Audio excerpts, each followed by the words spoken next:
মা বাবার প্রতি শ্রদ্ধাশীল থাকব,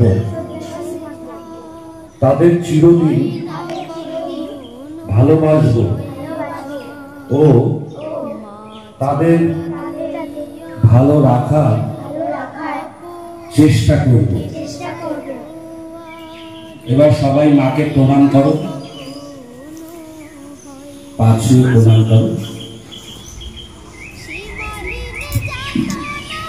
এবার তোমার পাশে যে বাটিতে পায়েস রয়েছে, দুটো বাটিতে পায়েস রয়েছে, একটা মার হাতে দাও, একটা তুমি হাতে নিয়ে দাঁড়িয়ে পড়ো। একটা মার হাতে দাও আর একটা তুমি নিজে হাতে নিয়ে দাঁড়িয়ে পড়ো।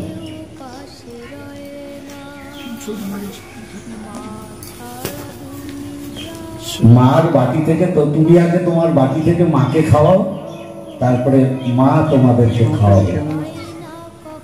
তোমার বাটি থেকে মাকে খাওয়াও,